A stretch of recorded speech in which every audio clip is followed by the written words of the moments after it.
Hey there, it's BoardGameDave. Today we're taking a look at a game called Everdell Duo. Now this was kindly provided by the folks at Tabletop Tycoon, of course, knowing that I'm a big fan of all things Everdell, and I was very eager to try this game out and find out the differences between this and the base game Everdell. Now I'm not going to do a deep dive into how to play this game. I'm assuming you probably already know the basic gist of Everdell, but in a nutshell, this game sees you as an anthropomorphic mayor of a city, and you are trying to create the best city you can by building buildings and attracting critters to move into your city.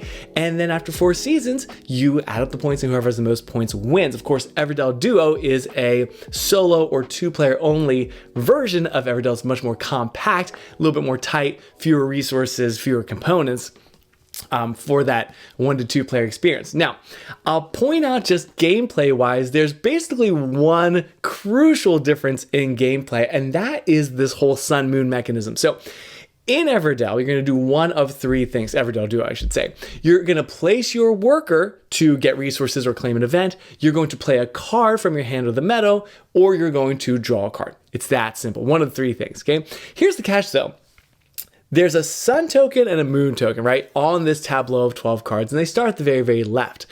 If you place a worker, you move the sun forward 1 space. If you play a card, you move the moon forward 1 space. If you draw a card, you move either one forward 1 space. And there's 2 catches with that. One is if you're playing a card from the meadow, from the tableau, you can only play a card that's adjacent to the sun or the moon token, which is very interesting. And when both the sun and moon token reach the end of the tableau, the end of the line there, the season is over for everybody. So it's a little bit different than regular Everdell, where people are moving into different seasons at different times. So there's this timing issue, as well as the spatial element of only having access to cards adjacent to the sun and moon, which is very curious. So beyond that, gameplay is going to be very familiar to you if you play Everdell. In fact, sort of like Far Shore, they've got a little cheat sheet on the back here with the major differences you need to know between Everdell and Everdell Duo, but they can concisely summarize it in 5 bullet points. So it's very, very similar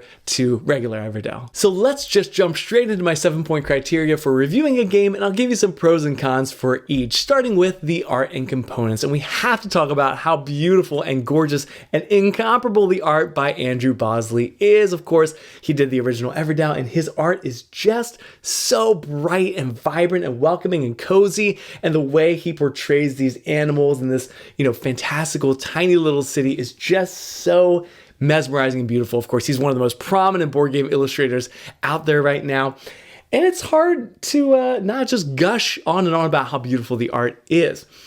That being said, if you are well versed in the Everdell universe, you will find the cards are extremely familiar.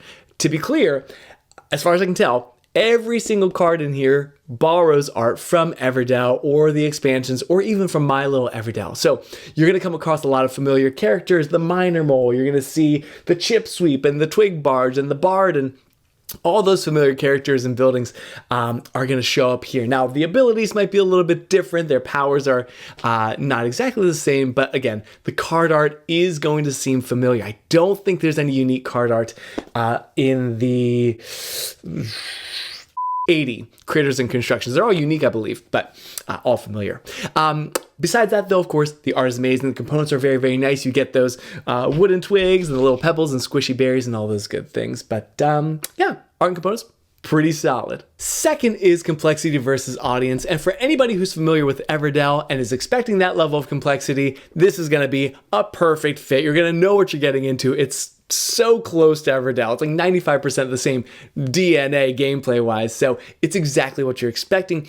If you're not familiar with Everdell and you are kind of lulled into a sense of security by the cute critters and this kind of fantastical world, it is a gamer game, so there are some hefty rules you got to get through. But again, nothing terribly complex, nothing too scary.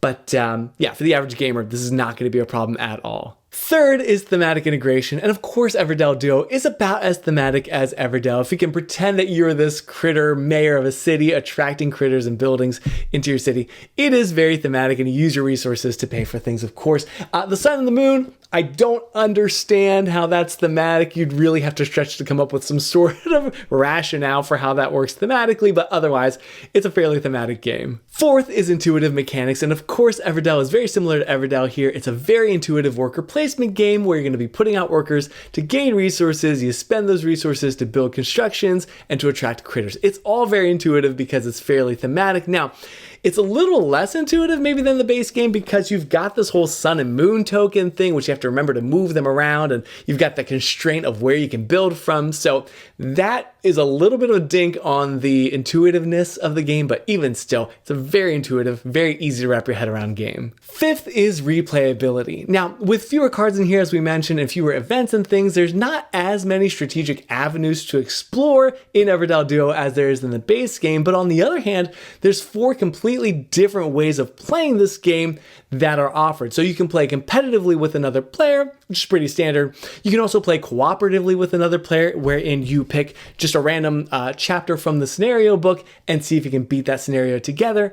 There's also campaign mode where you can do this solo or with 2 players. You're going to work your way through all 15 chapters, and each scenario is going to add, small to medium changes in gameplay as it tells this sort of narrative story about 2 mayors trying to co-manage the city. And finally, there's challenge mode, which introduces an artificial AI opponent, and you can do that solo or 2-player and just try to beat Miss Lily Thorne, who's going to kind of snag up some of those events and cards and stuff like that. So lots of different ways to play the game based on your preferences and player count too. So that is definitely going to add to the variability and replayability. Sixth is length and fun factor. Now, an average 2-player game of Everdell for me takes about an hour and 24 minutes, whereas our 2-player games between me and Hannah of Everdell Duo take a little bit under an hour. So while I kind of wish that this was a little bit shorter just to differentiate the play lengths a little bit more, I do find that Everdell Duo feels a little snappier, a little bit shorter, a little bit more streamlined, which is what you want. In Everdell, of course, you can have that issue where somebody has finished the game and there's still players who are going to take another 20, 25 minutes to finish their insane, resource gathering engine. That doesn't happen in Everdell Duo because, of course, all the seasons progress at the same time. The game ends for everybody at the same time. So that helps it not feel like it's dragging on. The solo games take about 42 minutes in my experience, which again, is a pretty good length. It's fun all the way throughout. It doesn't feel like it's getting bogged down. So I appreciate the length of time of this, although again, maybe it could be a little bit shorter, but I don't mind that at all. And finally, cost versus value. Now, this is on Amazon right now for $35, which is a great deal. I mean, that is 10 out of 10 cost versus value. If you're not worried about the player count, you just want to play solo or 2-player, this is fantastic. You've got the beautiful card art, you've got the fantastic components, you've got really captivating, strong, tried and tested gameplay in this game. So it's really, really good. For $35, you cannot beat it. This is great bang for your buck. But here's the thing. As much as I've been lavishing praise endlessly onto Everdell Duo, there is the enormous unspoken elephant in the room, which is that this is so similar to Everdell. They're just way too similar. $35, $67. For $32 more, you can get so much more table presence, so much more components, way more flexibility in player count. This goes to 4 players. You've got so many expansions you can weave into your Everdell experience to make it endlessly, infinitely replayable and variable. This just offers so much more to the average gamer, in my opinion. And Everdell Duo is much more limiting as far as your player count. Again, only solo or 2-player, and this, there's just so much more going on. And I would almost say, I would always buy Everdell over Everdell Duo, primarily because of that player count flexibility, right? If you have a 3rd player joining you, Everdell Duo is out the window, right? This is a much better package unless you're really on a budget and you can't go over $35, then go for Everdell Duo. But I can see almost no instance where I would rather buy this or Everdell Duo than Everdell. And here's the thing, and I think I've been seeing this a lot online.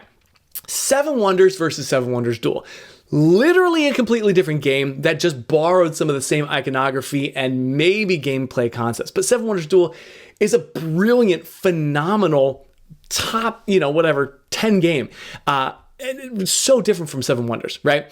Another good example is Splendor Duel, which came out recently. Splendor's a great game. Splendor Duel added this extraordinarily innovative and unique spiral gem drafting mechanism that was not seen in Splendor, right? There was a totally new mechanism. Azul Duo, I don't know too much about it, but it looks very different from base Azul. A lot more moving parts. Everdell Duo is just two-player Everdell, right? Like that. What's the innovative, big, interesting twist? The sun and the moon. Okay, sure, that's fine. And there's small other tiny things in there too, but it's essentially Everdell. And I think that's the problem with Everdell Duo. It's just two-player this. And the problem, again, is compounded by the fact that Everdell plays great at two players. So what's the appeal of Everdell Duo? I'm having a hard time kind of vouching for Everdell Duo because I think maybe you should just get Everdell, is what I would have said a month ago, but I've started to change my tune a little bit more recently, which means it's time for a mid-review turnaround. Oh, I hated to do that. It's probably the most expensive game in my collection. I'm throwing the box around.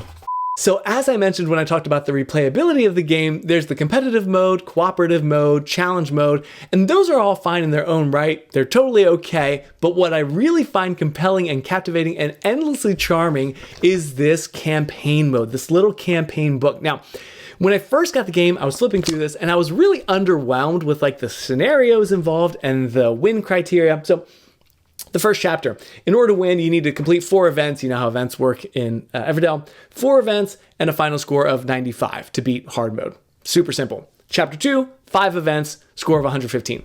Whatever.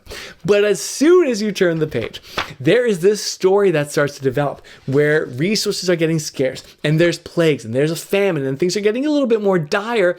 And if it was just the story, that'd be one thing. Still wouldn't be terribly interesting. But the gameplay mechanisms that they weave into the narrative of the game are so clever. So when the plague comes, right, you're going to shuffle the postal pigeon and the doctor into specific parts of the deck, and you need to fish through the deck to find those cards, put the postal pigeon off to the side, find the doctor, heal the postal pigeon by putting cards off in the separate deck. It's just so clever, right? When resources are getting scarce, both players at some point need to have 2 of each resource in their supply. Stuff like that makes the game so much more interesting and innovative and creative. And I love the problem solving of, okay, I've never had to do this before, but now I have to pay the full cost for a purple critter to complete chapter 8. And that's just so interesting. And again, the storyline that's told throughout those different campaign elements is really clever. And I find myself surprisingly really itching to get back into the campaign to see the storyline through, which that's very, very telling. So I've been very thrilled with the campaign part of the game.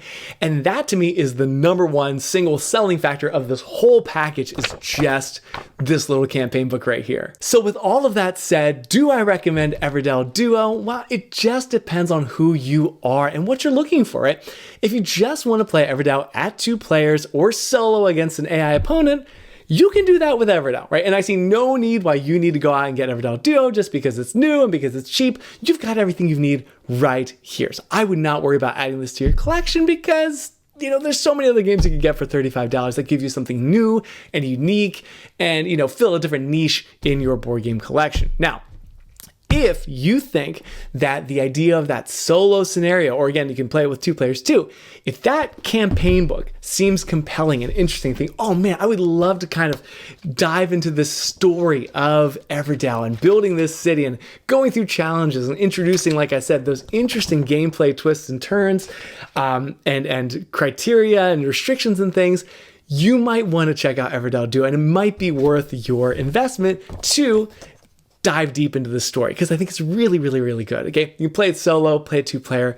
I've been having such a blast with it solo, so I highly recommend it. This came as quite a surprise to me. Again, I didn't start playing the campaign mode till fairly recently, and I was feeling pretty meh about this overall, honestly. And this really reinvigorated my perception of Everdell Duo. But if you're not interested in this campaign part, then skip it. So anyways, there's sort of my mixed review of Everdell Duo. Thank you again to Tabletop Tycoon for sending this my way. I have so much Everdell content. Far Shore expansions, New Leaf, Spirecrest, all that stuff. You can check it out by clicking all these links and things I'm going to have all over the place. But check it out if you're interested. Don't forget to subscribe if you find this content helpful. And in the meantime, have a wonderful week. Take care and happy gaming. I'll talk to you soon. Bye.